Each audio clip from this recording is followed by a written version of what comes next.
Hello, my loves, and welcome back to Along This Spiritual Journey. So, in the last video, I tapped on emotional history, and I really wanted to talk more about that one because I realized I say a lot of terms and I don't really go into too much detail about them until I recognize that I brought them up.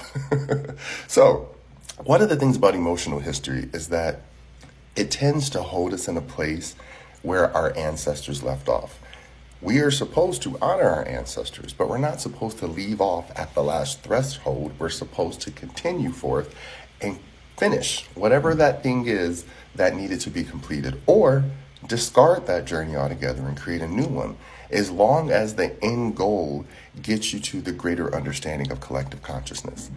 Some terms that I've noticed that can be triggers for some people, and I think it's important to recognize that they're triggers, but also knowing why they're triggers. So one of the things I've noticed when I'm having a conversation with someone who's not used to differences of conversation, they say the first thing, I don't believe in that. I don't believe in that. Or, I wasn't raised that way. I wasn't raised to believe in that. Or, I'm a logical person.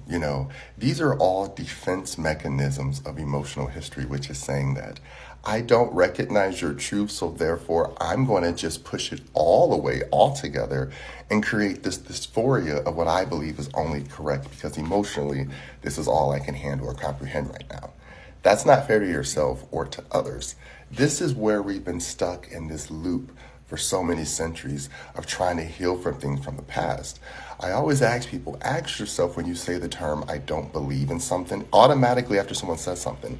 Sometimes the conversation is not so much about your belief, but it's more so for you to listen or just be aware of, so that when your belief is then questioned or comes into play, you have options and choices to realize that, oh, this belief fits this thing, but this belief doesn't fit this thing, which means it can't always be these polarized oppositions to each other. There is a dualistic thing that connects them.